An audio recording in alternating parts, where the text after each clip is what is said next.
My mind has been pondering on something, and it's been pondering on something for like the last past couple of days, and it's been really pondering on something today.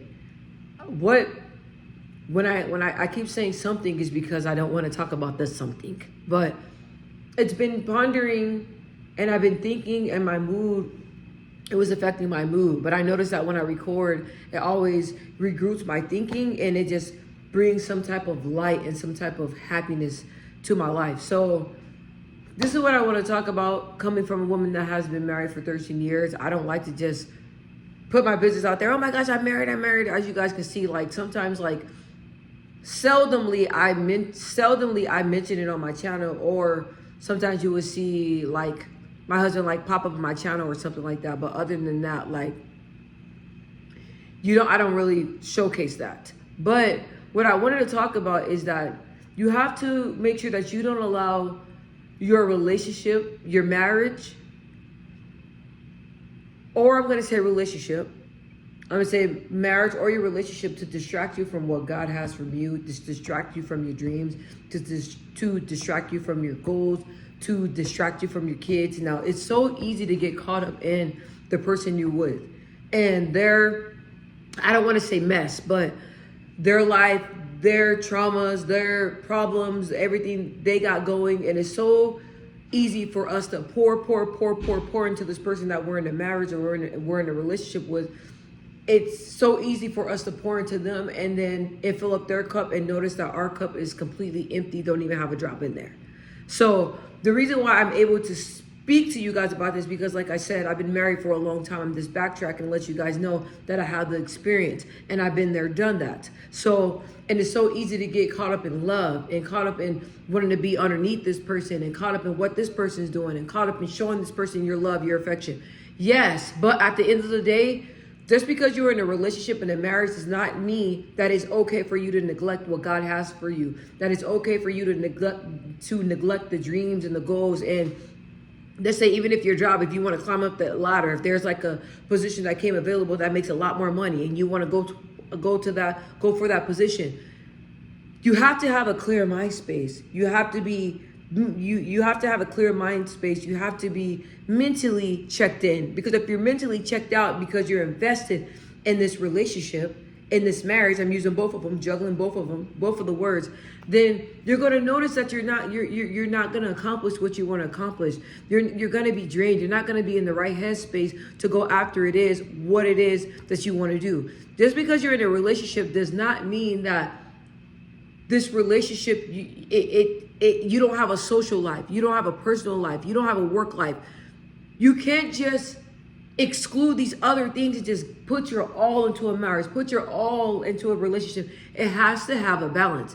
If it does not have a balance, you're gonna find yourself sad, depressed, confused, and you're gonna find yourself kind of resenting the person that you're with, because you're gonna feel like, okay, look, like I'm investing, I'm doing all this, I'm being there for you, I'm doing everything you need me to do, being everything you need me to be, and it's like I'm empty, I'm left with nothing. Like I'm not pouring in myself because I'm pouring into you. But like I said, it's not that person's responsibility to find balance in your life. It's you, right? I've been married for a long time, and I've been in situations to where I've noticed that my depending on what's going on and different things that I've been through in my marriage, that my focus and my mind was not always there. And I've always been that type of person that used to despise people that just get in relationships and neglect their friends and all the other stuff. But hey, how can I do that when I found myself kind of doing the same thing? Because you get caught up in your marriage, you get caught up in the kids, you get caught up in all that stuff, but you can't lose sight of what God has for you. You can't lose sight of what God placed you on this earth for. You can't lose track of what God wants you to be focusing on. Yes, of course, focus on your relationship, but don't let it be toxic. And don't let all that, if you're with somebody that's toxic, don't let all that toxic energy and everything they're doing distract you. It's hard. Like, let's say if you're with a person that struggles with infidelity, gambling, like there's so many drugs, substances, all that can distract your mind and take it away from God's purpose.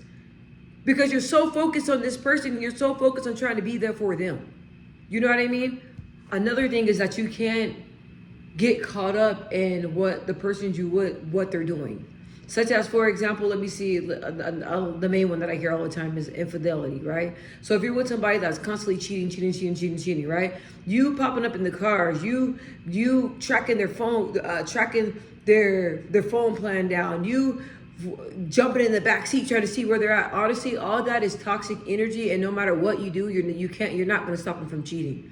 If you're with somebody that's on drugs, no matter what you do, you're not going to stop them from being on drugs. So what you can do is just pray about it and just let God handle it. But don't lose sight of your dreams and your goals, because I'm telling you, you don't want to wake up one day and you're looking like, man, I shoulda, coulda, woulda. I had all this talent in the world. I'm very smart. I could have invested my time and created my own business. I could have went up. I could have kept climbing the ladder up at my job. I could have did this. I could have, and then I know a big one is like a lot of kids growing up in dysfunction. They always say, I hear all the time where people say, well, my parents, they were so dysfunctional, they were focusing on each other, and there was so much stuff going on that we felt neglected.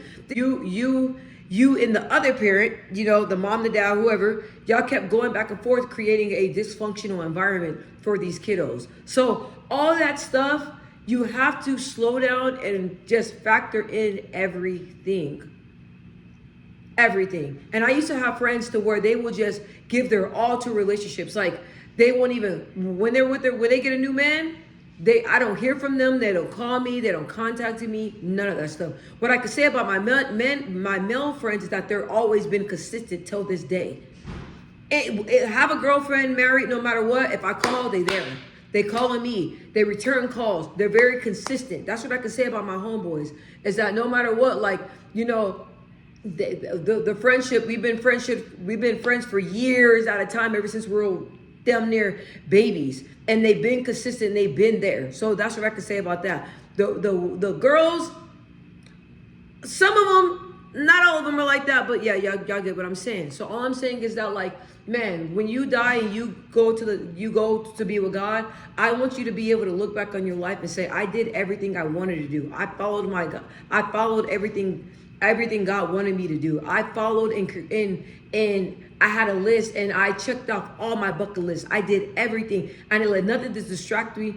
I didn't let anything distract me from what I wanted to do, and everything on the earth.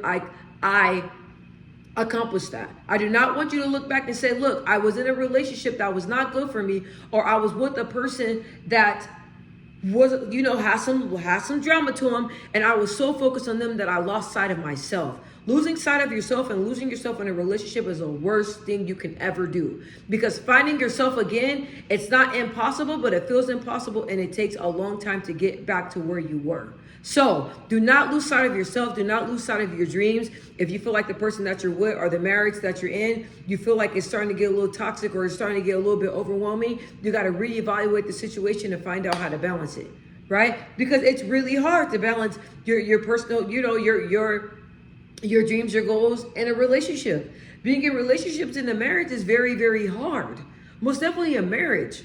Being in a covenant marriage, and it's really hard. Y'all know that the devil's not for a marriage. Y'all know that. And I talk about God a lot, you guys. So if you guys are always wondering why I talk about God all the time, it's because God plays a big factor in my life, and I am a testimony. I'm just giving you guys a testimony that God can do it, and He did it in my life, so He could most definitely do it in yours. But I'm just telling you guys because I want you guys to learn from my mistakes. Do not get caught up in drama, relationship drama, marriage drama. Don't let it lose sight of yourself and your dreams and your goals. Come on, do not lose sight. Find a balance. Find a balance. And if you find yourself losing track of those dreams and goals, and you find yourself not distracted because of your spouse, you need to go have a conversation with them. Like, look, if we're gonna be in this together, I can't be stressed out. I can't be worried about you. You gotta carry your weight. I gotta focus on what God has for me. Y'all got that open communication. And sometimes it's hard to even express that, because no matter what they say, you still don't believe what they say. It's still drama. So it's like you really have to step back, and you have to take control of your dreams and goals. You have to be the one that stays on track. You have to hold yourself accountable. Your spouse cannot hold you accountable. Your dreams or goals, that's your dream. That's your goals, not theirs. They're not theirs. They're not asking you to invest time in there. You're taking your sweet time. your precious time, and you're pouring it all into a marriage, and it all into a relationship, pouring it all into a man, pouring it all into a woman. That's your fault. You need to find that balance. Okay, so I'm telling you to step back, write down your dreams and goals. No matter what you're going through, do not let a relationship or a marriage waver what God has for you.